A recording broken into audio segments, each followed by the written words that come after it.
In the fall of 2024, an unsettling scene began to appear across South Korea. At 9 a.m. on a Saturday, hundreds of parents stood in line outside a language academy in Daejeon, Seoul's most famous education district. Many of them were holding children who hadn't even started elementary school. These kids weren't there for a regular class. They were there to take an exam, and they were only 5 to 6 years old. One little girl clung to her mother, crying and refusing to enter the testing room. Eventually, still in tears, she was gently pulled inside. A parent watching this scene said, "Everyone else is doing it, so we have to do it too. What choice do we have?" This is the reality of what's known as the 7-year-old entrance exam in South Korea. And this isn't just a story about one wealthy Seoul neighborhood anymore. By 2024, it had spread far beyond Seoul, to Busan, Gwangju, and even smaller regional cities. It had become one of the most controversial trends in South Korea's private education industry. Today, we're going to dig into what's behind this shocking trend. Why are Korean parents pushing their kindergarten-aged children into exam halls? And what exactly is waiting at the end of this mad competition? When most people first hear the term 7-year-old entrance exam, they're understandably confused. What kind of test could 7-year-olds possibly be taking? To make sense of this, you first need to understand how South Korea's private education system works. The so-called Big Ten English academies, mostly based in Daejeon, hold entrance exams every fall. These exams are used to select new students. The test consists of 4 sections: vocabulary, grammar, reading comprehension, and long-form essay writing. What's truly shocking is how difficult these exams are. When we showed actual exam questions to a working middle school English teacher, she said, "These are on the level of mock exams for first-year high school students. Giving tests like this to children who haven't even entered elementary school is close to intellectual abuse." When you look closely at the test questions, the shock only deepens. Children are expected to read full-page English passages. They must identify the main idea and purpose of the text. Some questions even ask them to make inferences from the text. Inferential reasoning is a cognitive skill that typically develops in upper elementary school. Yet here it's being demanded of children as young as 5. The writing section is even more extreme. Children are given 15 minutes. They must write a 5-paragraph essay in English, an introduction, 3 body paragraphs, and a conclusion, all in just 15 minutes. This is a task typically assigned to American 3rd graders. In South Korea, it's being required of children who haven't even fully learned to write in their own language. An Academy insider testified anonymously. Kids basically prepare by memorizing templates. If this topic comes up, write it this way. It's pure memorization. It has nothing to do with real language ability. In fall 2024, about 1,800 7-year-olds took the entrance exam for one famous English academy over just 4 days. That number represents a 40% increase from the previous year. The pass rate hovers around 15 to 20%. In other words, getting into this academy is harder than getting into some universities. So how do kids prepare for such a difficult exam? Surprisingly, there's an entire secondary private education market that exists solely to prepare children for the 7-year-old exam. It's private education for private education. Kids attend one academy just to get into another academy. When we visited an English academy in Bundang, the admissions counselor explained, to pass the 7-year-old exam, you need to start preparing at least a year in advance. You need to perfectly memorize 1,800 vocabulary words from American textbooks, kindergarten through 2nd grade level, and practice writing a 5-paragraph essay in 20 minutes every single day. She added, depending on the child's level, we typically recommend 3 to 5 sessions per week. Each session runs 2 to 3 hours, so you're looking at a minimum of 6 to 15 hours per week dedicated to English study alone. What does it mean for a 5-year-old to spend 15 hours a week studying English? It means spending more than 2 hours every single day on English alone. After finishing kindergarten and eating dinner, they go to the academy to study English, come home and do homework.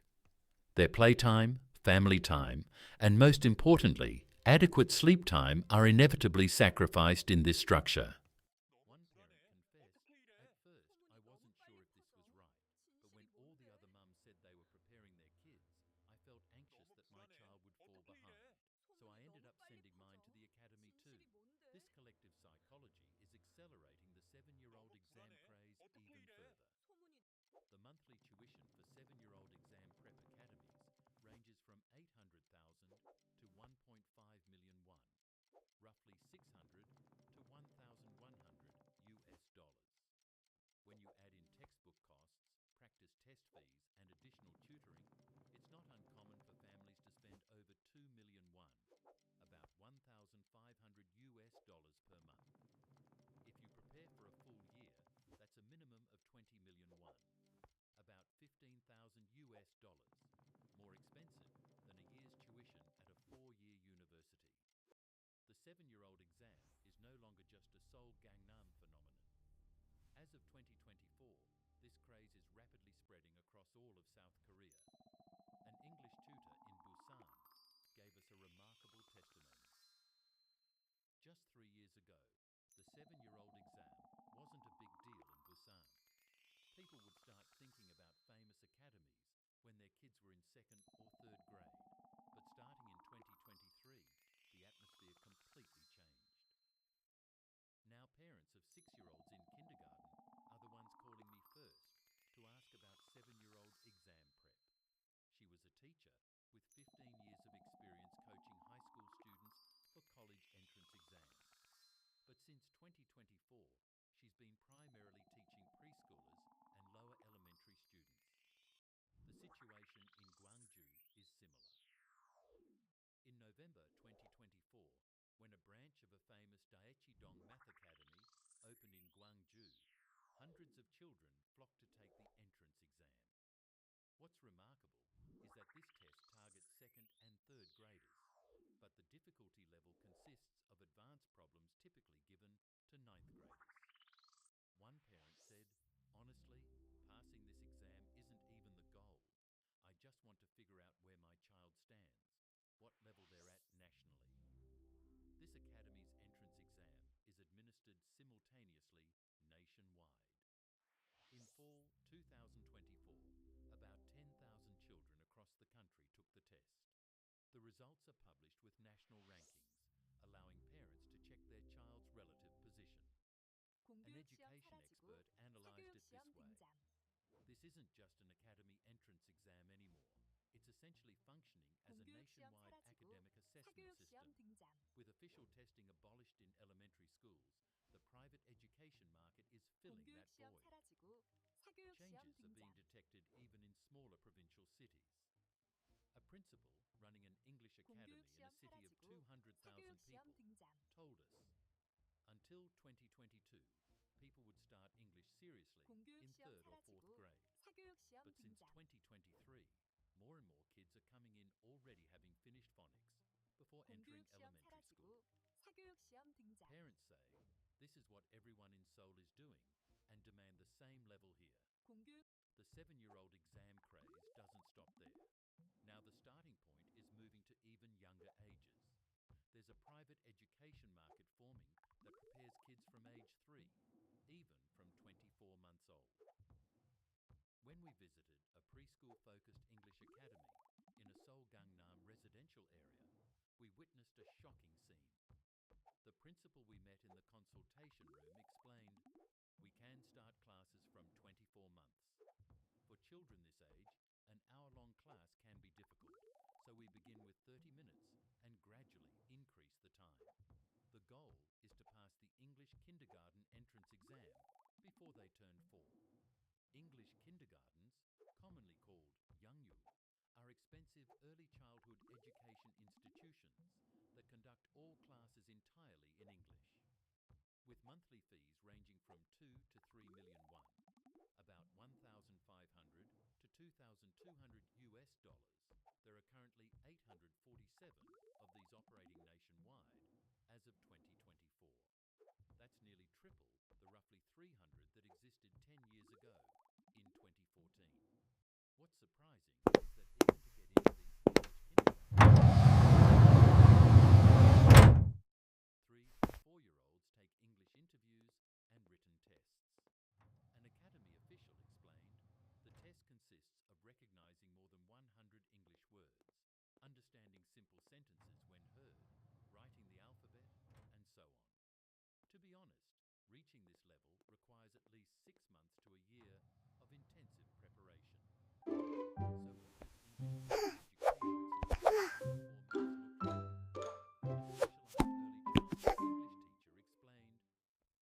Children this age have very short attention spans, so we change activities every 5 to 10 minutes. We show them flashcards with words, sing English songs, play simple games. But the core is repetition. We drill the same words dozens, hundreds of times to imprint them in their minds. As of 2024, survey results show that 65.6% of families reported starting private education before age 3. This is a significant increase from 48.3% in 2020, showing how rapidly the age of starting private education is dropping. A developmental psychology professor expressed concern about this. Ages 2 to 3 are a critical period for native language development. If a proper native language foundation isn't formed during this time, it can cause problems with thinking and learning abilities later.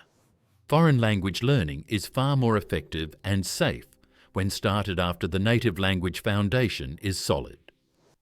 Math private education is just as serious as English.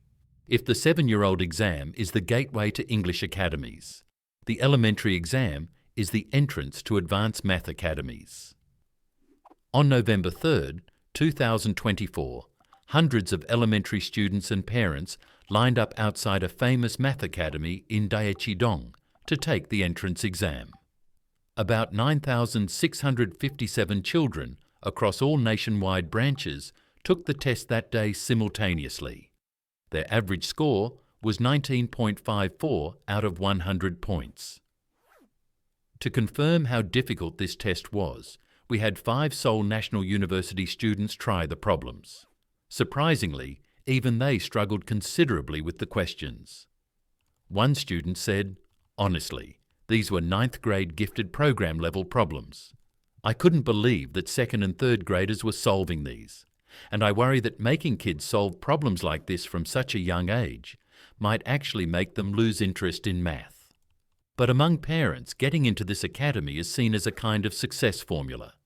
There's a widespread belief that if you get into this academy in 3rd grade, you can get into a special purpose high school in middle school, and then your chances of getting into a prestigious university increase.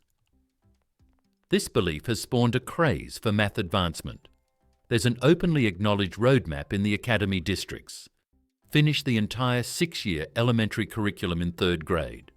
Complete the 3-year middle school curriculum in 5th grade. Start high school math in 6th grade. This means advancing at 4 to 6 times normal speed.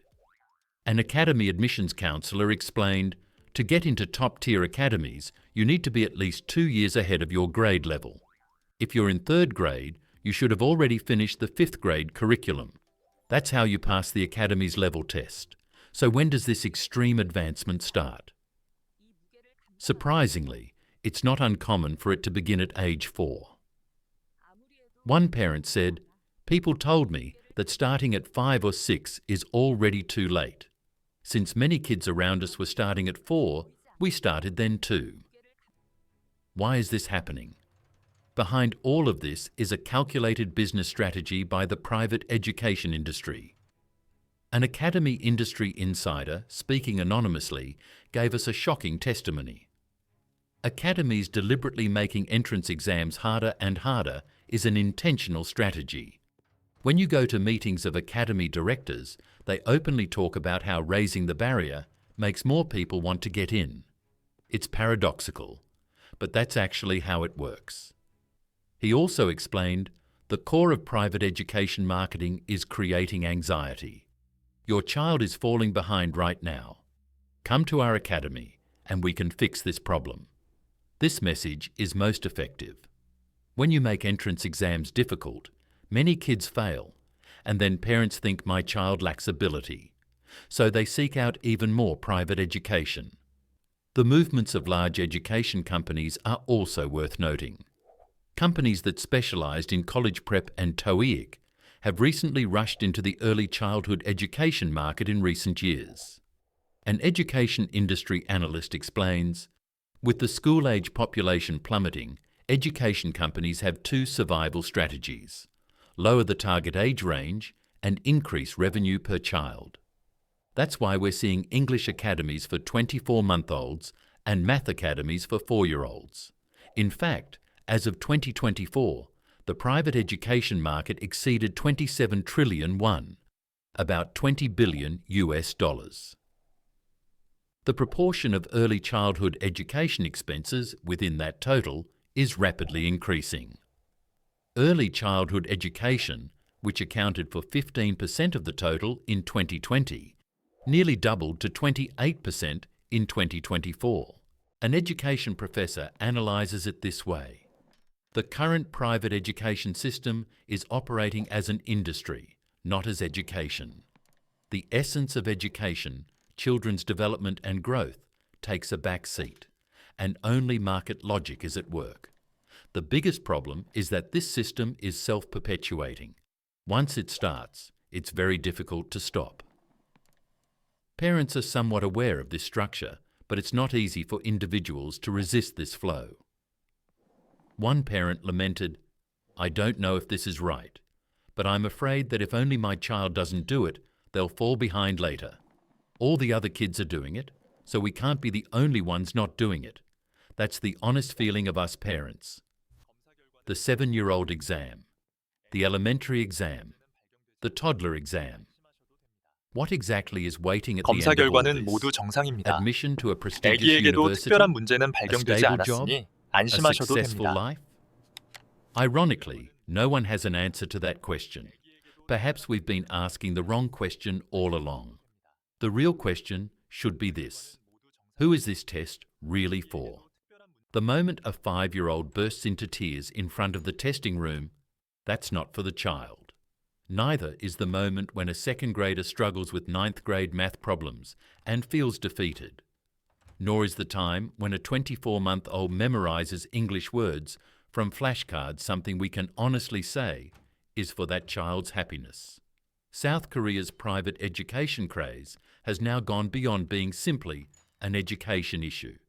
It's a mirror showing what values our society pursues and what kind of future we're preparing for. And the reflection we see in that mirror is far from beautiful. Is change possible? Perhaps it's time for us to stop and ask ourselves a question first. Are we really preparing our children's future, or are we just trying to ease our own anxiety? The questions raised by today's look into the dark side of South Korean private education are heavy ones. But unless we answer these questions, the 7-year-old exam will become the 6-year-old exam. And eventually, our children's childhoods will be forever trapped inside testing rooms.